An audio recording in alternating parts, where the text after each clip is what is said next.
welcome back to my channel. Thanks for stopping by. My name is Heather.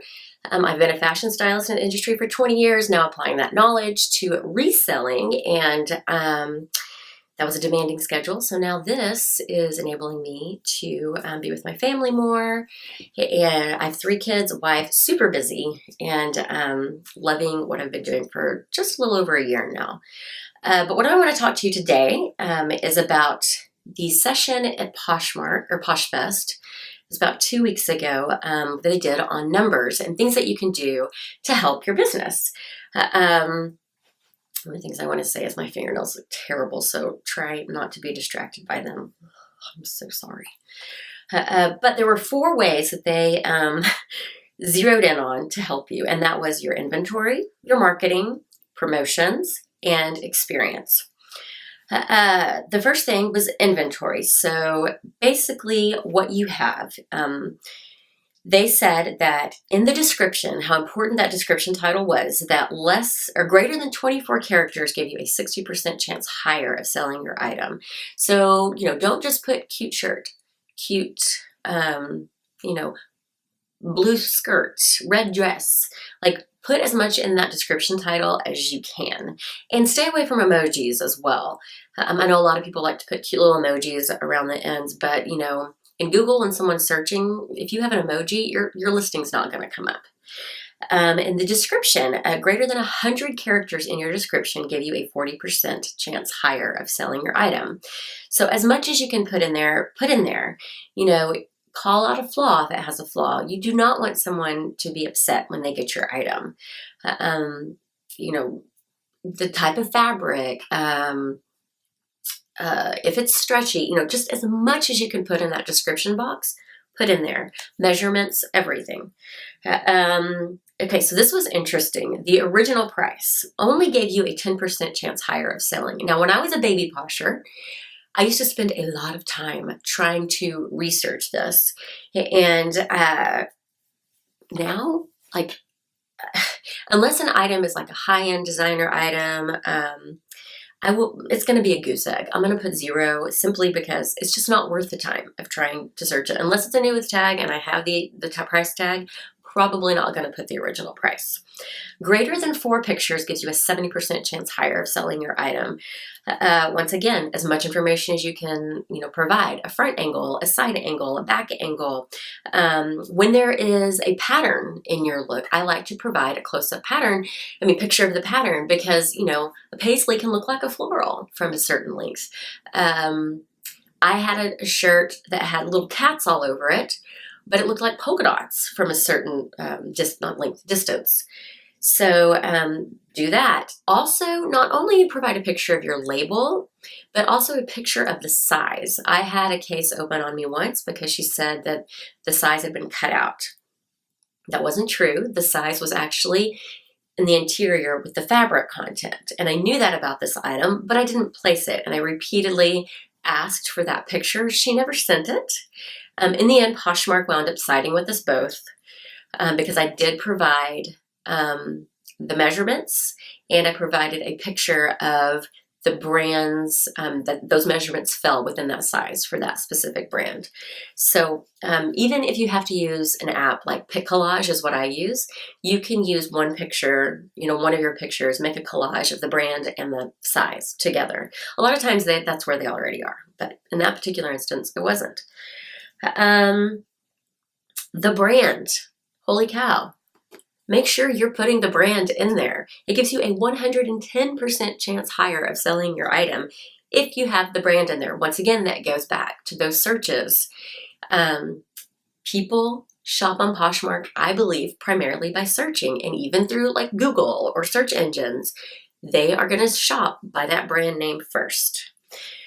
This was interesting. So they say greater than 5 listings per month will give you a 50 to 60% chance higher of selling an item. I strive for that, 5 listings per day. Don't always hit that. So I would be interested in knowing those numbers. Greater than 5 a day. So if it's greater than 5 a month, gives you that much of a bump, my goodness, I would love to know that number. Diversity is on the things that you have in your closet. is only 20 to 30% higher, which totally supports the fact that there are a lot of people that have those curated closets. Like Empty Hanger is one. Like, she's got a very boho rock look to her closet. And I think that that number supports that. So, you can provide several different things if you want, but if there is a certain look that you enjoy, then stick with that, because, it's not like it's like an 80 to 110% chance. Having greater than 5 categories, so like shoes, accessories, clothing, men's, children's, all of that will give you a 30 to 50% higher chance. I only have women's. Her common thread kind of lends to that. I've thought about opening a men's and children's, but I just think I don't have time for that. I am trying my best as it is. I also need to check my time because my camera is old and having hot flashes and will suddenly shut down because it says it's too hot. So I think it's just going through menopause. Okay, so second is marketing. So following others. I was blown away by this because I never thought that followers were that important, but greater than 20,000 followers will give your an item an 80% chance higher, which totally lends to the fact that it is a social app. My last video, I talked about how I'm going to be changing my business strategy and doing more things on social apps because the vice president, Adam Crouch, of New Markets, not senior vice president, but the vice president, says that eBay is not his competitor. Instagram is his competitor. So that was kind of mind-blowing. And that totally supports Posh Stories they announced in the hackathon. That's just another feature lending its way to more of a social app. Sharing, self-sharing, they said greater than 10 times per day. At first I thought that meant closet, and oh my gosh, I was like, that's not great. But I think that means 10 items per day. We'll give you a 70 to 100% chance higher. Guys, self-sharing is so important. I will say this, though. I am 99.9% sure that my account was throttled last week. I'm going to do a video on that later. And I think you kind of have to just watch yourself. If you don't know what that is, basically it's Poshmark kind of throwing up a red flag on your account because they think you might possibly be a bot. I did increase quite a bit my sharing, my listing, and all of that, and I think that that is what did it. But I'll go into detail further of all the other things that happen that makes me 99.9%. So 70 to 100% higher. Community shares greater than 5 per day was 20 to 70%. I do community shares. I do love to spread the Posh love. I enjoy that about this community. I think 20 to 70% higher is a huge range. I think community shares are important for a variety of reasons. I'm actually going to do another video on sharing and my strategy, and the fact that this has 20 to 70% totally supports what I think about it. But there you go. Take that as it is. Sharing to parties greater than 15 times per day, 60 to 85%. I do share to parties, especially when I have items that are in them. I do think that I do see success from that, even if it's just people in my closet. External, going back to that social media, Instagram, Facebook, Pinterest, Twitter. Oh my gosh, Twitter. I'm not 95 years old. Twitter. Greater than 20 per day will give you 40 to 50% chance higher of selling an item, which that's a pretty big number, guys. 50% chance higher. That's once again why I'm going, my last video, why I'm going to have to up this. Promotion. So this is offer to likers, closet clear out, bundles, all of those different tools that they provide for you. That gives you an 80 to 90% chance higher. And I 100% agree with that. I would say 80% probably of my sales come from offer to likers. I usually wait about 5 minutes somewhere in there, before I send them an offer in case they want to like some other items. And then if they do that, I usually put them in a bundle, give them a nice little note, include discounted shipping, Honestly, I don't see a ton of action from creating bundles for people. Occasionally I do. Um, but a lot of times I just get ghosted. But I do get some every now and then. But I will say a majority of my sales are from offers to likers. So it's 80 to 90%. Just flat out price drops will give you another 80 to 90% chance. Closet clear out, I don't do a ton just because it's just a lot to keep up with, because if they don't sell, then you got to go back and raise your price. Then if you want to send out another offer to liker, it's got to be 10% lower than the price you ever sent out before for them to even get it. Now, Girly Girl Style did mention that she went, and I'll link her closet below, or her YouTube below, that she went to the strategies of offers. There was a session. I didn't get to go to that one because there's like 7 to choose from, or something like that, and you can only go to 3. And there was someone, Bellwether, I believe was her name, says that she wants Poshmark to pay for that discounted shipping, which I love that idea too, because on Closet Clear Out, you drop your price.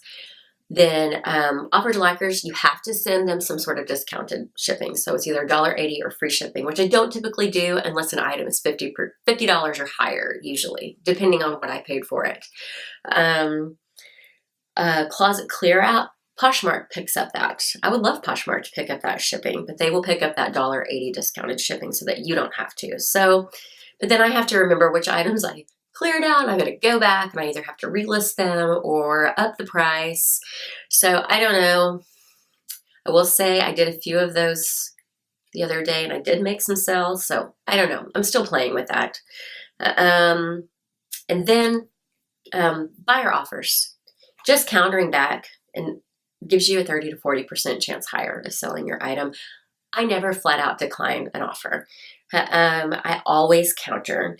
So even if that's a low ball, say I have an item at $65 and someone offers me 15 or 20 bucks. It's a starting point. Sometimes people are just seeing what they can get. Maybe it's an item you've had in your closet forever and you're just happy to get rid of it. And there are people who do that. You do take that risk of offending someone, but I always counter. I've had people come in, start at 15 and end at 40. Don't turn your nose up at a lowball offer. Now, what I will do, because I do hear that it hurts you in the algorithm to flat out decline, I never decline. But if someone starts at 20 and the item is 75 and I go down to 65 and they say 21, and then I go down to 60 and they say 22, at that point, I don't have time for that. Once again, time is money. I'm not going to play with that. That's not someone looking to give me a fair offer. That's someone just really trying to get away with it. So at that point, I just ghost because I don't decline. I don't want it to hurt my ratings. And once that last offer declines, 24 hours later, they want to come back to me and offer me more, then I'm willing to play. So that's on promotions. Okay, and the last thing, let's see how much time I have left here before my... okay. All right. Is the experience in which you provide your customer. So, ship time, your package, your note, and how quickly you respond. All of those things together are going to give you a 50 to 100% chance of having that customer come back. Ship time, 1 to 2 days. The way you package, in the beginning, I did the tissue paper, all the beautiful. I don't have time for that anymore. I do now package it though in a plastic bag, sealed. Make sure though, if you do that, try to get the ones that have that warning that this is not a toy on there. You do want to protect yourself. This is a business. You don't, God forbid something terrible happen and they come back and try to sue you, that you are protected because you did have that note on there. I do provide styling notes. My background is styling. I love to show people how different ways that they can wear this. So I do have a very personalized note. This does take time, but it is that one thing that I can offer my customers that's unique to me. So I will tell them different, a way or two to style it that they can wear it. Oh, there's my timer. I don't have much time left before menopause kicks in. So I'll have that on there. I also will say, hey, I'd love to see how you styled this. If you happen to get a picture and want to post it on Instagram, tag me. It's another way to get them to be more active on your social platforms, and just a way to give them an experience and make them feel special. I like to uh, then put that on my feed, whether it's in my Insta stories or whatever, for customers who have bought some of my items. I love that. The only time I don't send a personalized note, though, is, rare occasion that I'm actually out of town and my husband is home. He's amazing. He's awesome. So supportive. He will do my shipping for me, and I have more of kind of a generic note that he will use. And then responding quickly. Even if you're not around that item at that moment, get back and let them know I'll be back in 2 hours. I can look at that and answer that for you. That is not a private feed. Everybody can see that. So if someone can go to that item and see that someone asked a question and you never got back, then they're going to be a little more reluctant to try to do business with you. It's all about branding, guys. Manish talked about how we are our own brands, and that, in the beginning, someone might come to your closet for that Diane von Furstenberg or J. Crew or whatever top, but they're going to remember you. They got it from your closet. It's just like Nordstrom, JCPenney's, Macy's, any of these places. They carry tons of brands, but you're going to go back to Macy's. You're going to go back to Nordstrom. It's just like that. They're going to come back to you. So brand yourself accordingly. Do those things that will provide your customer with a really great experience. So that's it for today before my camera shuts down. I hope it hasn't already. But you can find me across the social universe at Her Common Thread, Poshmark, Instagram. I do have a blog. I haven't updated it in a while, but I have one. If you want to see some of my styling work or anything, it's on there. And like, subscribe, ring the bell, all those things. Thanks for taking the time to stop by. Let me know what you thought. If you have any nuggets of wisdom to share, please do so. I love being part of a supportive community. See you next time. Bye.